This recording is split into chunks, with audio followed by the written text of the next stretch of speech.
मुनक्कश मंदिरों से सजा ये पुरअसरार शहर, जिसकी रंगारंग तहजीब व विरासत में इसके रूहानियत से लबरेज माजी की झलक साफ देखी जा सकती है।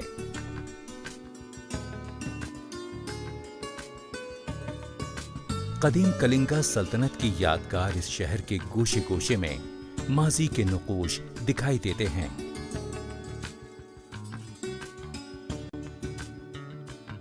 हम आपको मंदिरों के शहर भुवनेश्वर की मशहूर कुन और दिल फरेब सैर पर ले चलते हैं।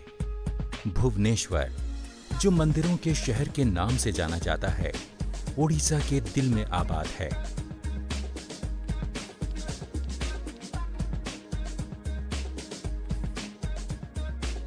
ये सकाफत से मालामाल अनोखी सरजमीन है, इसलिए इसे हिंदुस्तान की रूह भी कहा जाता है।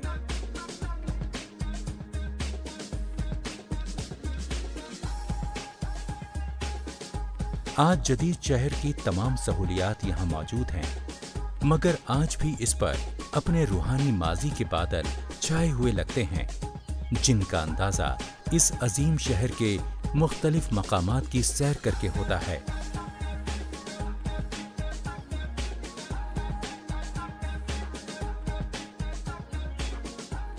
भुवनेश्वर की सैर को आने वालों के लिए जरूरी है कि वो फने तामीर के दिलकश नमूने देखने के लिए यहाँ के मंदिरों की सैर के लिए जरूर जाएं। शहर के बेशुमार मंदिरों में से एक कदीम तरीन और बेहतरीन तौर पर महफूज परशुरामेश्वर मंदिर है। इस मंदिर का ताल्लुक उड़ीसा के कदीम तरीन मंदिरों में से है, जो 7वीं सदी में तामीर किए गए थे। पेचीदा संगतराशी और जर्क बर्क नक्काशी वाला ये मंदिर उड़ीसा के मंदिरों की मखसूस फने तामीर का शानदार नमूना है। परशुरामेश्वर मंदिर का तर्ज तामीर मंदिरों के एक खास तर्ज तामीर का नमूना है, जिसे रेखा या सिखारा अंदाज के नाम से याद किया जाता है। मंदिर की दीवारों पर बनी मूर्तियों का अंदाज भी अनोखा है। संगतराशी और नक्शो निगार में कलिंगा आर्ट की बेहतरीन अक्कासी दिखाई देती है। हालांकि ये शिवजी का मंदिर है, मगर यहाँ दूसरे देवी देवताओं और आसमानी मखलूकात की खूबसूरत मूर्तियां भी नजर आती हैं।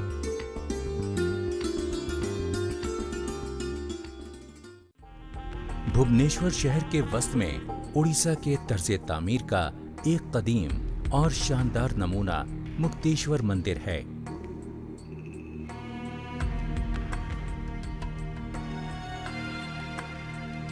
19वीं सदी से ताल्लुक रखने वाला ये मंदिर अपनी नाजुक संतराशी और इमारत के दिलकश तनासुब की वजह से उड़ीसा के नुमाया और जाजिब नजर मंदिरों में शुमार किया जाता है।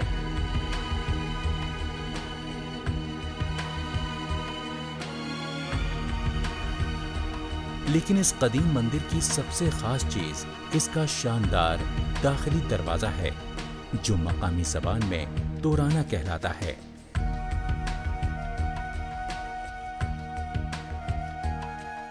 इस दरवाजे पर अप्सराओं, उड़ती हुई परियों और आसमानी औरतों की मूर्तियां बनी हुई हैं, जो इस दरवाजे की दिलकशी को दोबारा कर देती हैं।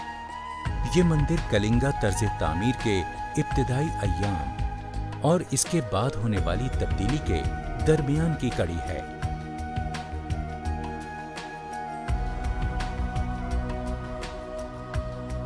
पंचतंत्र की कहानियों के मनाजिर की दिलफरेब संगतराशी की वजह से इस मंदिर को उड़िया तर्ज तामीर का नगीना भी कहा जाता है। मंदिर की बाहरी दीवारों पर बने झरोकों में बुद्ध, जैन और हिंदू मुसव्वरी उड़ीसा की आम जिंदगी के अनोखे मेल जोल की आईनादार है।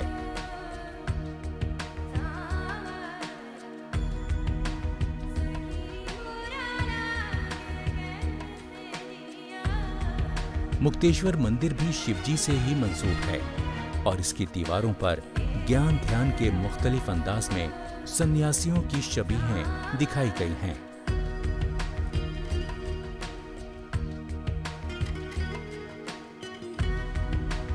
मुक्तेश्वर मंदिर के करीब ही कदीम सिद्धेश्वर मंदिर है।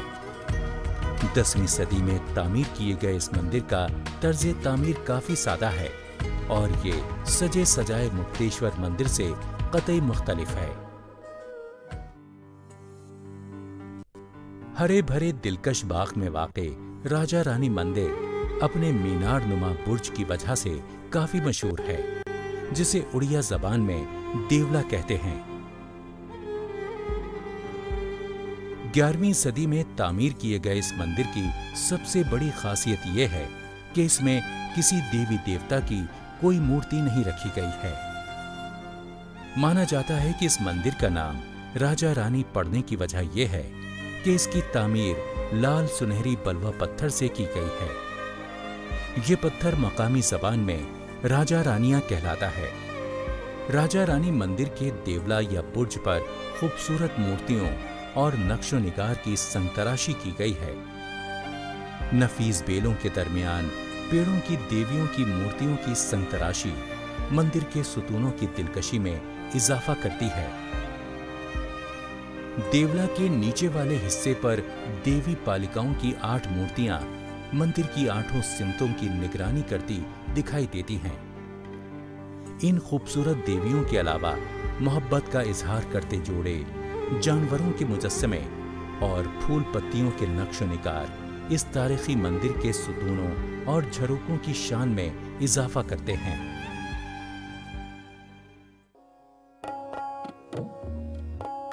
वैसे तो भुवनेश्वर में हर तरफ मंदिर ही मंदिर दिखाई देते हैं, मगर इनमें सबसे बड़ा और पुरशिको लिंगराज मंदिर है। ये अजीमुशान मंदिर शहर में सबसे बुलंद इमारत है और अपनी शान और शौकत के साथ पूरे मंजर पर छाया हुआ दिखाई देता है। हर रोज हजारों अकीदतमंदों का हुजूम इस मंदिर की चौखट पर जमा होता है और तरह तरह के रसूम अदा करके देवी देवताओं को खुश करता है।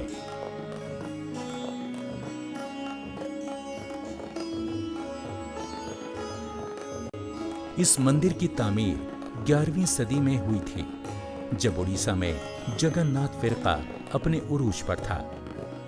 अपनी बुनियाद से 147 फीट ऊंचा ये मंदिर सोमा विमासी सल्तनत के ललतेंदु केशरी ने तामीर करवाया था। तारीख के मुख्तलिफ अदवार में इस इमारत में नाटा मंडप और भोग मंडप का इजाफा किया गया। अगरचे मंदिर की तामीरी शान वक्त के साथ साथ अब पहले जैसी नहीं रही है, मगर आज भी इस इमारत के अंदरूनी सहन में कदीम मंदिरों का म्यूजियम और मुजस्समा साजी के फन के आला नमूने देखे जा सकते हैं।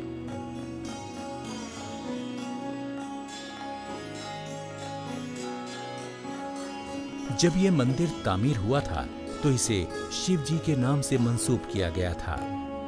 उस वक्त तक जगन्नाथ फिरका दूर दूर तक फैल चुका था, लेकिन इस मंदिर की एक अनोखी खुसूसियत ये है कि इस अहाते में बहुत से मंदिर हिंदू देवी देवताओं के नाम से मंसूब हैं।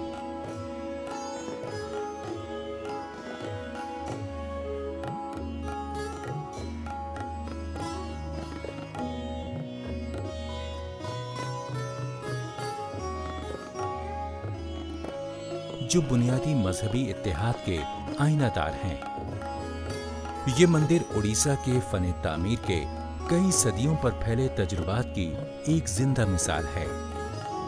इसकी सजावट और दिलकशी बेहतरीन फनकारी की आईनादार है। मंदिरों के शहर भुवनेश्वर में देवमालाई दास्तानों और मुजस्समा साजी के मुख्तलिफ पहलुओं का भरपूर जलवा दिखाई देता है।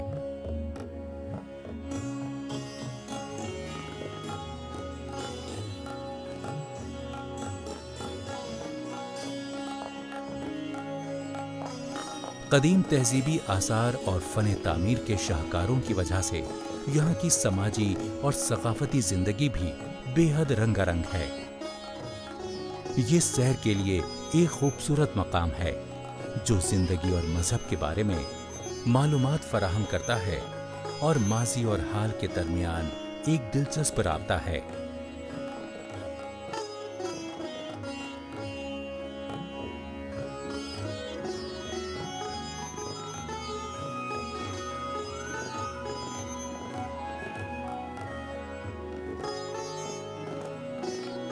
यहाँ के बेशुमार मंदिरों में पुजारी रोजाना रसूमात की अदायगी करते हैं।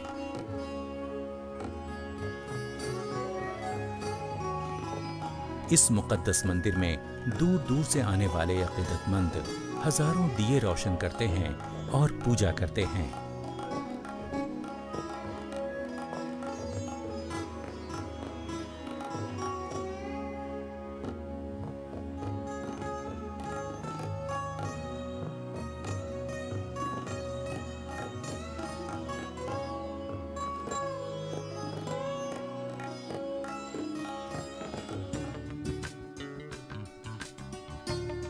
स्टेट म्यूजियम में उड़ीसा का तहजीब व तमद्दुन महफूज है। यहाँ कदीम हथियार और आलाते मौसीकी जमा किए गए हैं और कांसे के अहद के नवारिदात भी हैं, जिनसे इस इलाके के तारीख व तमद्दुन की मालूमात हासिल होती है। इस बुलंद सफ़ेद इमारत में तारीख के मुख्तलिफ अदवार, मुख्तलिफ इलाकों और मुख्तलिफ राजाओं की यादगारें नवारिदात की शक्ल में महफूज हैं। अलग अलग किस्म की चीज़ों के लिए अलग अलग हिस्से मखसूस हैं, जहां बहुत एहतियात और नफासत से इनकी नुमाइश की गई है। जंगों में इस्तेमाल होने वाले साजो सामान से सजी ये राहदारी देखने बहुत लोग आते हैं। इसमें सजाए गए कुछ हथियार बहुत कदीम हैं। बताया जाता है कि इनमें से कुछ हथियार उस मशहूर कलिंगा जंग के ज़माने के हैं, जिसकी तबाही देखने के बाद बादशाह अशोक ने ऐशो आराम से किनारा कशी इख्तियार कर ली थी और अदम तशद्दुद की तबलीग करने लगा था। खंजर, तलवारें, ढालें, यकीनन ये हथियारों का एक बेहतरीन ज़ख़ीरा है। इस राहदारी में मुजस्समे नुमाइश के लिए रखे गए हैं। यहाँ पत्थर और तांबे के दिलकश मुजस्समे बहुत दूर दूर से लाकर खूबसूरती से सजाए गए हैं। म्यूजियम के एक हिस्से में रिवायती और लोक मौसीकी के आलात की नुमाइश की गई है। इस गैलरी में सजे सामान से देखने वालों को इस इलाके के रहने वालों की सकाफती जिंदगी और मौसीकी की मालूमात मिलती है। म्यूजियम का एक पूरा हिस्सा कलिंगा की लड़ाई की तस्वीरों के लिए मखसूस है।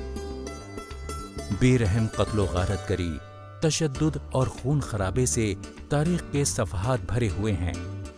इन तस्वीर में इसकी अक्कासी की गई है और जंग की अज़ियत व कर्ब को उजागर किया गया है। ये वही धौली पहाड़ी है जिससे बादशाह अशोक में आने वाली तब्दीली की याद वाबस्ता है। जब अशोक ने कलिंगा की लड़ाई के बाद बुद्ध मजहब इख्तियार किया था। इसी पहाड़ की चोटी पर यह बावकार शांति स्तूप कायम है, जिसे अमन का पगौड़ा भी कहते हैं। अमनो चैन के माहौल में तामीर ये सफेद व शफ़ाफ इमारत बादशाह अशोक के नजरियात पर मबनी है और इख्तिदार के लिए इंसान की गैर इंसानी हवस के खिलाफ एक अलामत है। दायरे की शक्ल में बनी इस इमारत पर एक वसी गुंबद का ताज है। गुंबद पर कई छतरियां सर उभारे जैसे आसमान से बातें कर रही हैं। इस स्तूप में गौतम बुद्ध जी का एक मलकूती मुजस्समा नस्ब है, जिसकी नफीस संग तराशी इसे बनाने वाले फनकारों के अकीदे और एहतराम की अक्कास है। इस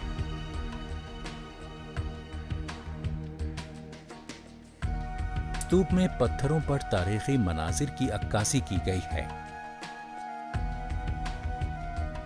एक मंजर में बादशाह अशोक को गौतम बुद्ध के कदमों पर तलवार रखकर जंग से तौबा करते दिखाया गया है। गौतम बुद्ध के पैरों के निशान भी हैं, जिनमें चक्र बना हुआ है। आराम करते हुए गौतम बुद्ध का मुजस्समा भी यहाँ की ज़ेबाइश का हिस्सा है। अगरचे यहाँ के फनपारे जदीद हैं, मगर इनमें बुद्ध रिवायात की बेहद पुरअसर अक्कासी की गई है। इस रूहानी माहौल से अब हम जैन फिरके की दिलकशी की तरफ चलते हैं। ये दोनों जुड़वां पहाड़, उदयगिरी और खंडगिरी, आज भी फख्र के साथ खड़े हैं, क्योंकि इनमें दूसरी सदी के जैन सन्यासी बसेरा किया करते थे।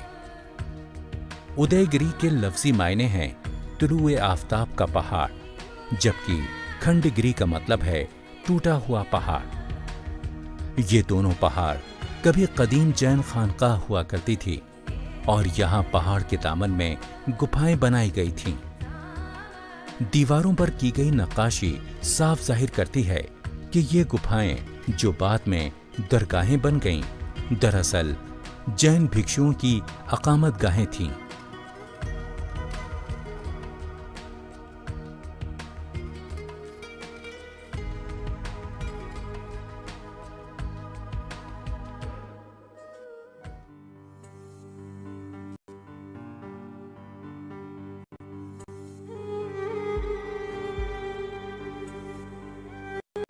मुख्तलिफ शक्लों की गुफाओं में से सबसे नुमाया हैं रानी और हाथी गुफाएं।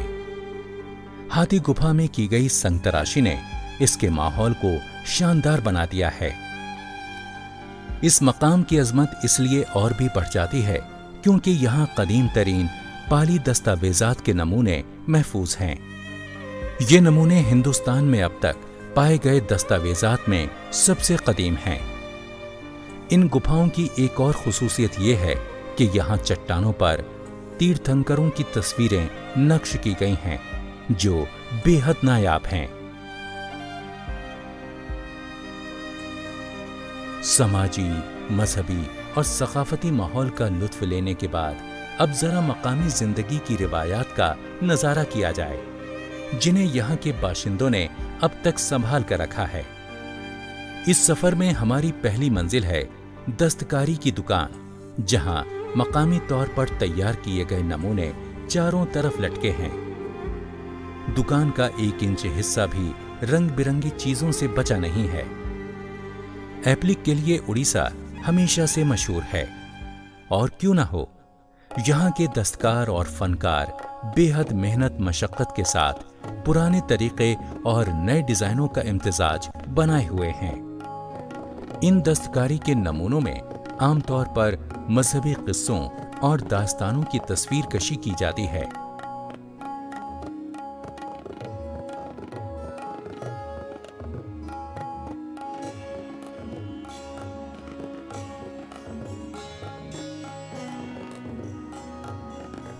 हैंडीक्राफ्ट्स एम्पोरियम में लकड़ी के अनवाओ इक़साम के लाजवाब नमूने दिखाई देते हैं, जिनमें खिलौनों के अलावा मजहबी मूर्तियां भी शामिल हैं।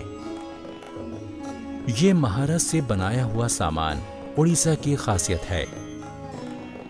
एम्पोरियम का सामान उड़ीसा के दस्तकारों की महारत का और मेहनत का आईनादार है।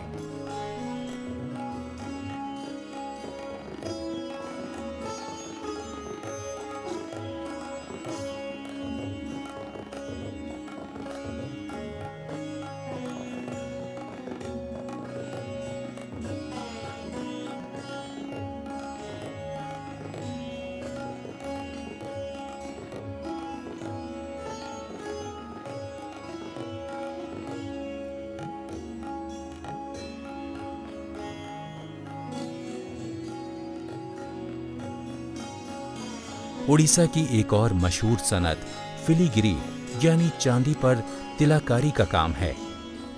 ये हसीन काम दम बखुद कर देने वाला और दस्तकारों की मेहनत और हुनरमंदी का काबिल फख्र इजहार है। इस दस्तकारी से चांदी का सजावटी सामान और तोहफे देने के लिए बहुत से खूबसूरत फनपारे तैयार किए जाते हैं।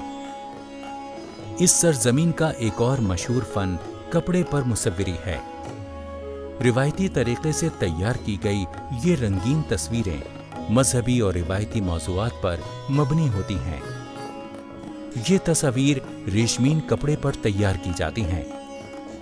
लाल, नीले और पीले शोख रंगों से तैयार की गई इन तस्वीर में कृष्ण लीला के रोमानी मनाज़िर और दूसरी देवमालाई कहानियां दिखाई जाती हैं। उड़ीसा की एक खास फोक आर्ट पट्टा पेंटिंग कहलाती है। इस अनोखे फन का तरीक़ाकार भी अनोखा है। जब शाम ढलने लगे, आसमान का रंग अरगवानी हो जाए और परिंदे अपने आशियानों की तरफ जाने लगे तो शौकीन मुसाफिरों के लिए सबसे बेहतरीन मकाम है इकामरा हाट। जदीद फने तामीर का नमूना इकामरा हाट हरे भरे बागों के दरमियान कुदरत की गोद में एक आरामदेह मकाम है, जहां भुवनेश्वर की फनकारी और दस्तकारी का लुत्फ लिया जा सकता है।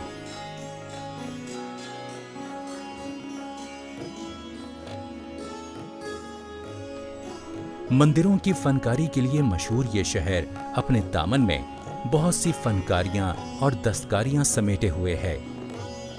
इकामरा हाट में दस्तकारों की फनकारी का लुत्फ भी लिया जा सकता है और तोहफे देने के लिए खूबसूरत चीजों की खरीदारी भी की जा सकती है। दिलकश नक्शो निगार वाले बर्तन, बेमिसाल रंग बिरंगे मिट्टी के बर्तन और लातादाद फनपारे जो दस्तकारों की रिवायत और महारत का जीता जागता नमूना है। भुवनेश्वर सिर्फ मंदिरों और तारीखी इमारतों का शहर नहीं, फनकारी और दस्तकारी का एक मरकज भी है।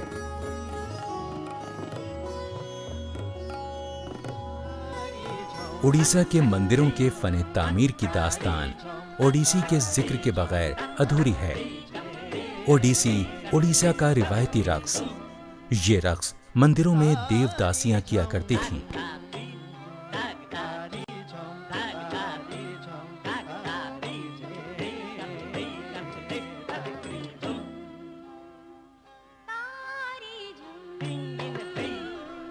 इस रक्स की तारीख 8वीं सदी से शुरू होती है, जब फुनून लतीफा और मौसीकी को राजाओं की सरपरस्ती हासिल थी और वो राजा फुनून लतीफा की तरवीज पर फख्र करते थे। मंदिरों की रसूमात में देवदासियों का अहम किरदार था। वो देवताओं को खुश करने के लिए दिन भर रक्स किया करती थीं।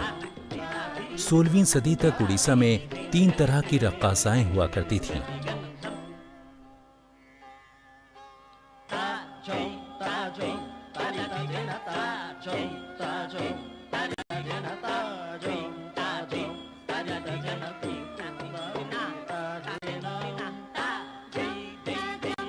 महारिस जो मंदिरों में होती थीं, नाचोनी जो राजाओं के दरबार में नाचती थीं और गोटीपुआ जो रक्स गाहों में आम लोगों के लिए रक्स किया करती थीं। इस रक्स में इस्तेमाल होने वाली मुद्राएं मंदिरों के मुजस्समों से नकल की गई हैं और आज इस मशहूर रक्स का हिस्सा हैं।